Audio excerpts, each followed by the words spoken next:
Hey, what's up everyone? I hope you're enjoying your holidays. I wanted to create just a quick follow-up video on the company GEE Group.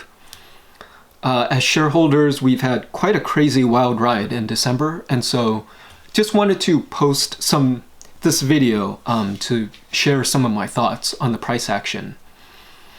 So my first initial video that I posted was in February of 2022. And at the time, after my analysis, I thought the stock probably had potential to do a 50% upside by the end of 2022, and then maybe potentially a 2x by end of 2023. And if you look at the chart for the stock, the company actually did pretty well in 2022. It basically just ticked along and did its thing, and by end of November it was actually trading at 80 cents. So it was up almost 48% for the year, and this was against a backdrop of crazy inflation, a war in Ukraine. The S&P is down 20%, I think, and the Nasdaq is down 35%. So it was massively outperforming the market. And then December rolled around, and it pretty much gave up the entire years of gain in the course of almost 15 days. So let's take a look at the profit loss and hone in on what it is exactly investors saw in this Q4 report. So if you go through the Q4 report and you listen to the conference call, investors pretty much honed in on one thing: the Q4 SG&A cost or expenses pretty much wiped out the entire profit for the quarter. And 50% of the conference call questions were about why SG&A were so inflated. And the reason why SG&A was so high was because management pretty much backloaded all of their bonus compensation. And if you look at their compensation, they, paid themselves handsomely for 2022. And I guess my thoughts on that is, it's a lot. They basically paid themselves, 2% of the market cap prior to the crash. At today's valuation, they paid themselves 3% of the market cap. So that's definitely a lot. Their compensation committee probably felt like maybe they deserved this bonus package. And I did look at their compensation committee. It is composed of independent, non-employee personnels. And so it's not like they said to themselves that they deserved this bonus. The bonus targets were established by a third-party committee, and they must have hit those targets. And so that's why they got paid.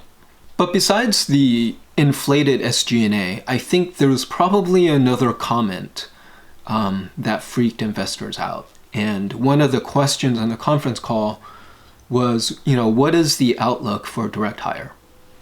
And Derek had basically explained that he's expecting a slowdown, that 2022 was an extremely outsized year in terms of direct hire outlook and earnings, and that the more normalized earnings that he's expecting is probably around 2019's direct hire earnings. And so I wanted to just estimate what it is exactly 2023 could possibly look like. So here are my projections for 2023. And I'm not trying to calculate earnings. What I'm really trying to calculate is cash flow. How much actual cash this business is going to generate in 2023. So let me go through some of my assumptions. The direct hire placement services, I basically plugged in 2019's number in there. That is what Derek is estimating, so I took his word for it and I plugged in 19,000. The contract staffing services of 117, I reduced 2022's estimates by 15%. And the reason why I did that was because I pulled up a kind of a stats figure that was composed by the American Staffing Association. And they kind of kept track of the total sales of the staffing and recruiting industry by year. And you can see that in 2021, the industry was making about $168 billion.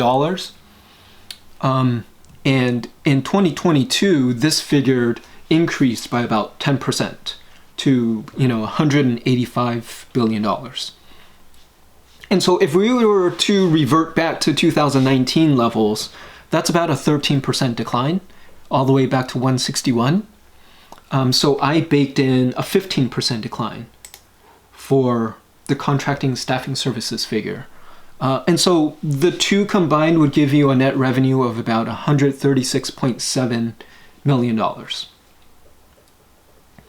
And the gross profit, you have to remember that the direct hire placement services has a gross margin of 100%. And so I put that in there. And then the contract staffing services has a margin of about 25%. So I baked that in there. So that gives you a gross profit of 48.4 mil.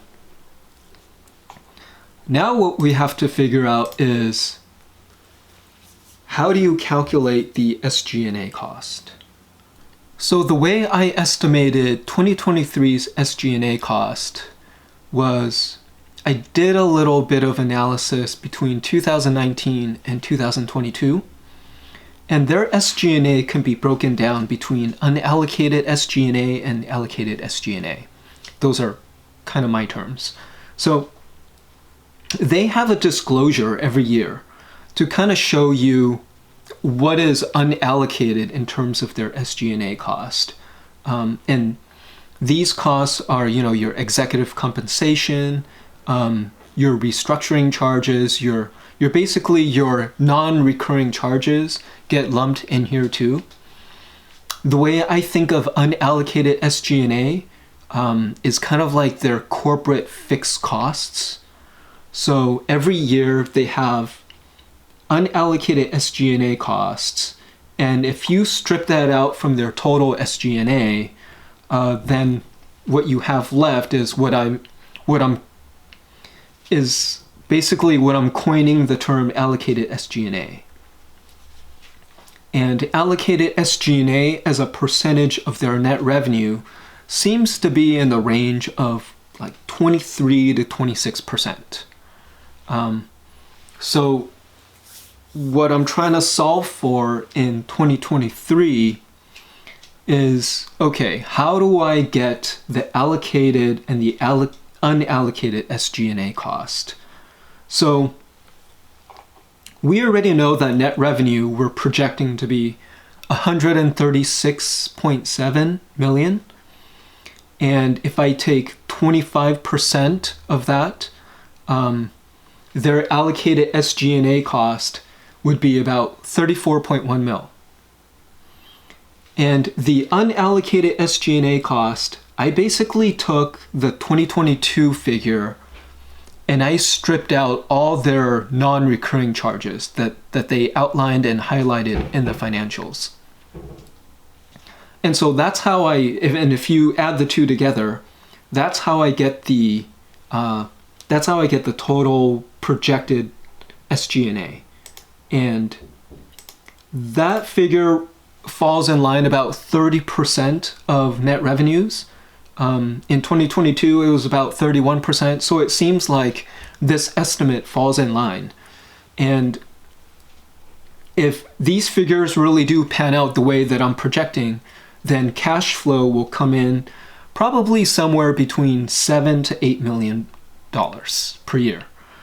And so if GEE Group really is generating $7 to $8 million a year, you could kind of think of the returns in multiple ways. So this is the chart to kind of help frame the way I'm thinking about this.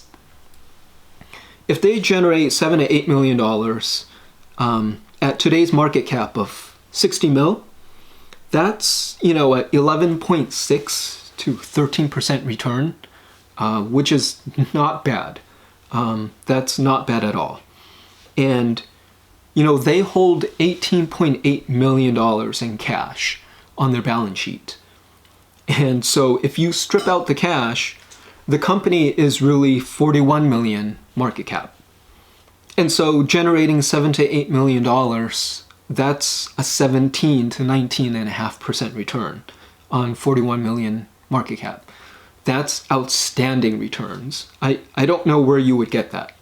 And if you were to think of this prior to the crash, where the stock was trading at 80 cents, then it was at a 92 million market cap, and 7 to 8 million cash generated per year on 92 million market cap is 7.6 and 8.7% return. That's decent. It's not stellar, but you're looking at trough earnings basically for 2023. So you could think of it as you're getting a minimum of 7.6% return, and from there on it's just going to get better. And if you strip out the 19 million of cash, then GEE Group is really generating 9.5% to 10.9% return on 73 million market cap. And that's not bad, considering that this is trough earnings, and from there on you've hit the lower bound, and now you're probably just going to get better from here. And so GEE Group currently trading at 52 cents a share, that's just massively undervalued. I don't think 52 cents is the right price. I think it's way, way higher than here. And even at 80 cents, it's still generating pretty decent returns, considering kind of the outlook for 2023 is so murky, and it could possibly be a recession. If you can generate 7.5% returns cash on cash, that's pretty decent. I wouldn't expect much more upside from 80 cents all throughout 2023. But, if we can get over this recession, go into 2024, and the company can reaccelerate their growth, I think it's got pretty decent upside from 80 cents. And so those are just my thoughts on G Group. Let me know your comments, share your thoughts with me, and hope you have a good 2023. Thank you.